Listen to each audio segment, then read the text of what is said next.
देखिए, जब जब चुनाव आता है तब बीजेपी के लोग ईडी, आईटी और सीबीआई के लोगों को आगे कर करके और हमारे नेता को तंग और तबाह किया जाता है। लेकिन हमारे नेता ना तो डरने वाले हैं न झुकने वाले हैं। नेता हमेशा से हमारे जो हैं वो कोर्ट का सम्मान करते हैं। चाहे जब जब कोर्ट बुलाती है तो सम्मान के साथ वो जाते हैं और कोर्ट में जो भी पूछताछ होता है उसका बखूबी वो जवाब देते हैं। देखिए, बिहार में तो अब राक्षस राज का आगाज हो चुका है। दो दरोगा का हत्या हो गया। जो छोटी छोटी बच्चियां हैं उनके साथ रेप करके और मर्डर कर दिया जा रहा है। बिहार में कहीं न कहीं लगता है कि कानून नाम का कोई चीज है ही नहीं। बिहार में पूर्ण तरीके से जो है वो महाराक्षस राज का आगाज हो चुका है। उसी का नतीजा है कि आए दिन लूट, हत्या और बलात्कार की घटनाएं बिहार में हो रही है। जब यहाँ पुलिस सुरक्षित नहीं है, जो जनता मालिक के रक्षा करने के लिए पुलिस को लगाया जाता है, जब पुलिस ही सुरक्षित नहीं है, दरोगा सुरक्षित नहीं है, तो और आम आदमी का क्या होगा, भगवान भरोसे चल रहा है। कोई पहली बार गया है, इसमें कोई जो अत्याचार से दिखा के नोटिस छोड़े जाएगा। जैसी करनी वैसी भरनी, ये तो प्रक्रिया है ईडी का, उसका पालन होना है। इसमें कौन सी बात होगी। विपक्ष के लोग लॉ एंड ऑर्डर को लेकर सवाल खड़े कर रहे हैं कि बिहार में राक्षस राज आ गया। लॉ एंड ऑर्डर बिगाड़ने वाले भी यही लोग हैं। देखिए, मुख्यमंत्री जी ने कहा है कि इसके पीछे की साजिश की भी जांच होनी चाहिए। इस प्रकार का जो चीज हुआ है ना, इसके पीछे भी हो सकता है कहीं इन्हीं लोगों की कोई भूमिका ना आ जाए, चाहे इनके करिंदों की भूमिका नहीं आ जाए, इसलिए इसकी जांच होने दीजिए।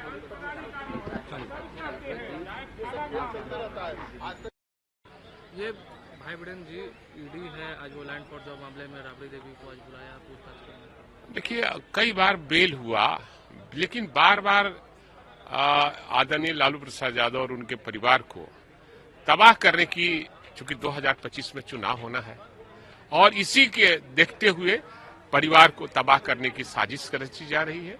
कुछ होने वाला नहीं है, कुछ मिलेगा नहीं, लेकिन तबाह तो जरूर करेगा। लेकिन जनता भी इसका जवाब 2025 जो चुनाव है उसमें जवाब देने का, अपने वोट के चोट से जवाब देने का काम करेगी और तेजस्वी यादव को मुख्यमंत्री बनाने का काम करेगी। लॉ एंड ऑर्डर को लेकर हर बार सवाल क्या अच्छा, लॉ एंड ऑर्डर पर क्या बोलना चाहते हैं, क्या बोलवाना चाहते हैं। बिहार में बिना रिश्वत का किसी का कोई पोस्टिंग नहीं होता है। चाहे आईएएस हो, चाहे आईपीएस हो, चाहे वो छोटा पदाधिकारी हो, थानेदार हो, चाहे वो एसडीओ हो, सबका पोस्टिंग बिना पैसे का नहीं होता है। तो जो पैसा लेगा वो कहता है कि सर हम पैसा दे के आए हैं, तो बिना पैसा लिए हुए काम करेंगे। लालू जी के राज में इस तरह का नहीं था, राबड़ी जी के राज में इस तरह का नहीं था। गरीब का बेटा जब थाने में जाता था तो उसको कुर्सी मिलती थी।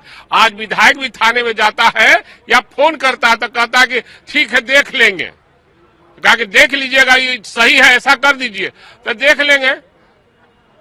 विधायकों से अच्छा बर्ताव भी नहीं किया जाता है। आप उसको प्रोटोकॉल का उल्लंघन हर लोग करते हैं। इसलिए नीतीश जी के राज में मालो माल पदाधिकारी है और चूंकि माल देता है और माल कमाता है।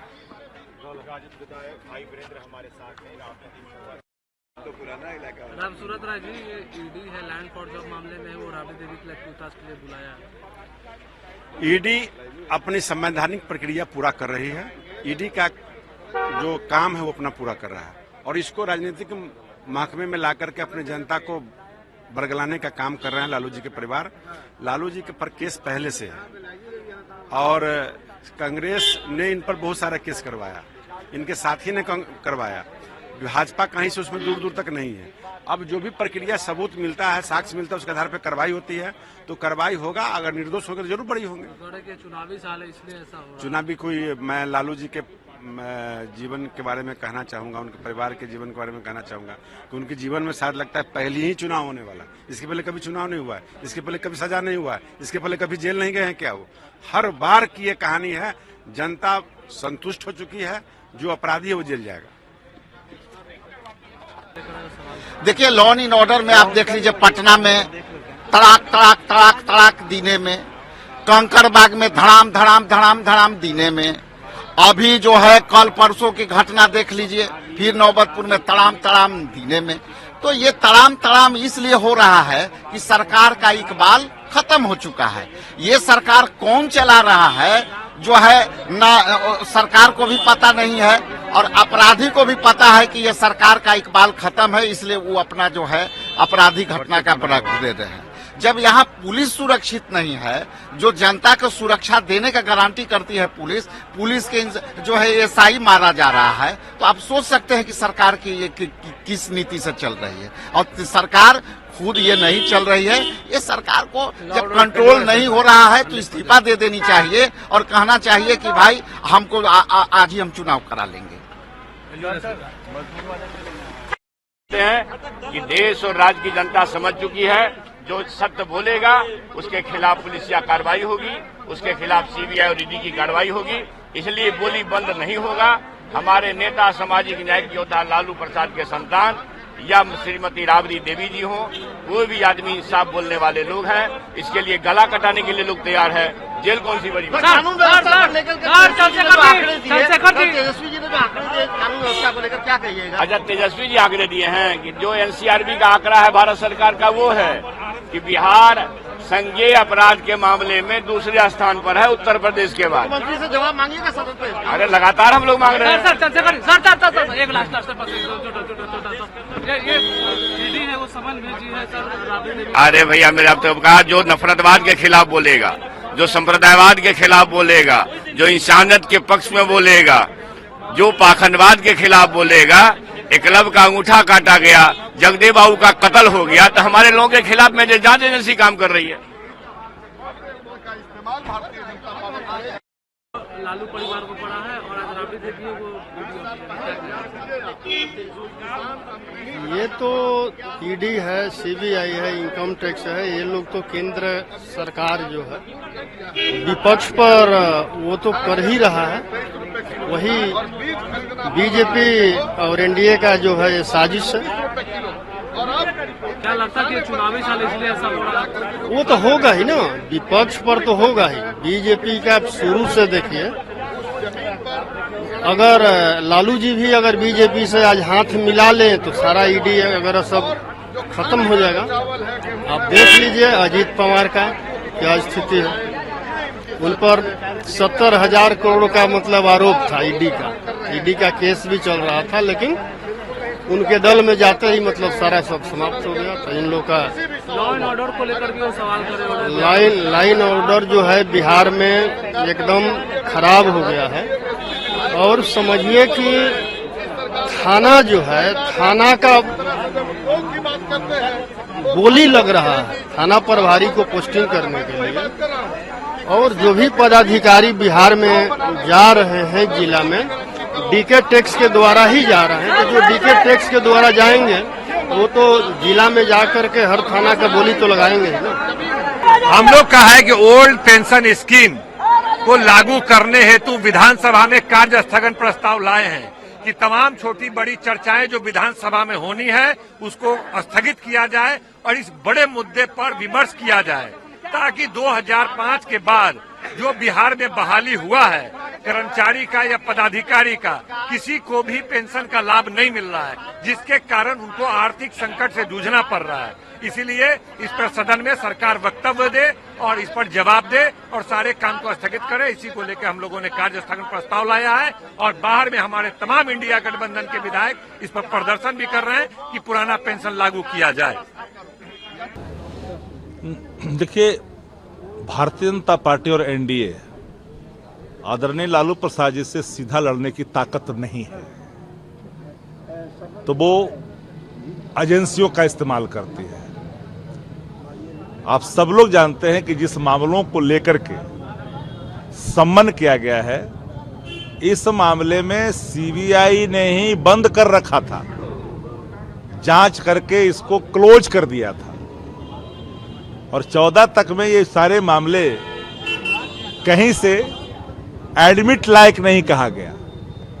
जब इसको बैंड अप कर दिया, बंद कर दिया गया, 17 में सरकार गिराने को लेकर के इन लोगों ने एजेंसियों का इस्तेमाल किया, वहां भी मुंह की खानी पड़ी।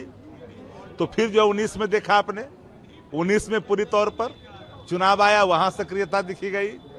20 में चुनाव हुआ, वहां सक्रियता देखी गई। अब 25 है, माथे पे 25 है। भाजपा भयभीत है। आदरणीय तेजस्वी जी के नेतृत्व में, लालू प्रसाद जी के नेतृत्व में बिहार की आवाम की गोलबंदी भारतीय जनता पार्टी को सहमा दिया है। इसलिए कि जनता का जो आक्रोश है बुनियादी सवालों पर, जन सरकार के सवाल पर, यह सारे जो सवालात मुंह बाए खड़े हैं। एक फ्रंट पर पूरी सरकार लड़ने की स्थिति में नहीं है, हर जगह बैकफुट पर दिखाई पड़ती है। क्योंकि जनता में आक्रोश है तो भाजपा एजेंसियों का इस्तेमाल करती है।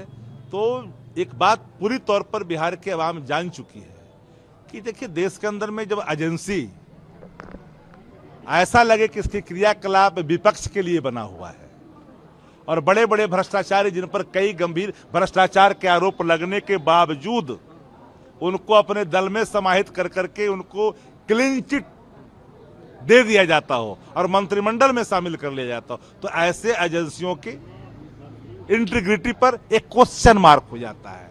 मानो कि ये विपक्ष के लिए ही ये इस्तेमाल होने वाली एजेंसी बनकर के रह गई है। और यही कारण है अब सम्मन पर सम्मन इस देश के अंदर में आपको पता होनी चाहिए कि 4 से लेकर 9 के बीच में आदरणीय लालू प्रसाद जी रेल मंत्री, लाखों लोग को नौकरी मिली जी, लाख से अधिक लोग को नौकरी मिली। ये 5 लोग का नम्मा काहे आ रहा है? जमीनमा हम किसको बेचेंगे? किसी से पूछ के बेचेंगे? हम किसको देंगे? जो ये कौन सा ऑकरेंस है?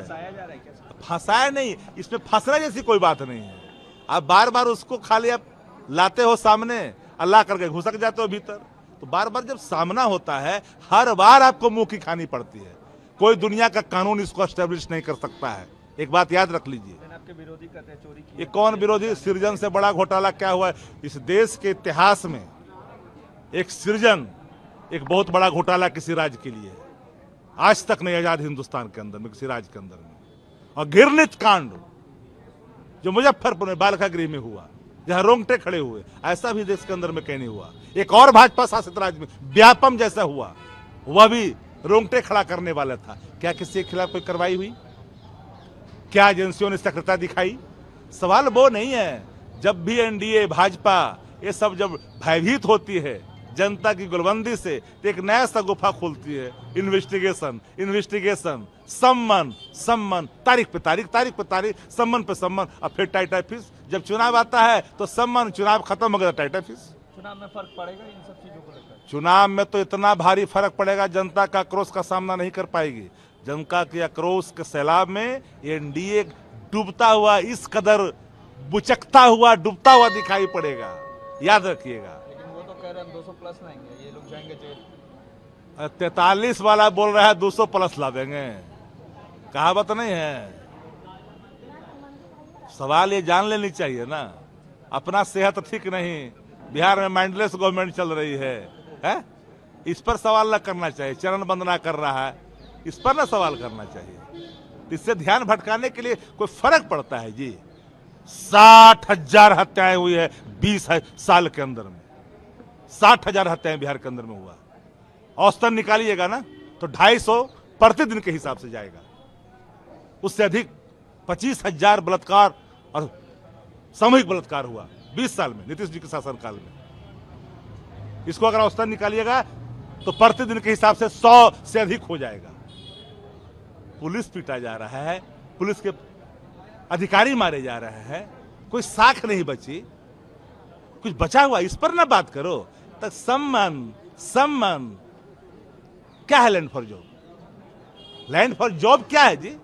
कोई दुनिया का कानून इसे एस्टेब्लिश नहीं कर सकता है। जो भी कोई सीआरपीसी जानता है, आईपीसी की धारा जानता है, संविधान और कानून जानता है, दुनिया की कोई ताकत किसी को मजबूर नहीं कर सकता है कि जमीन आप बेचोगे कि नहीं बेचोगे। ये हमारी स्वतंत्रता है, अभिव्यक्ति है मेरी, ये फंडामेंटल राइट है।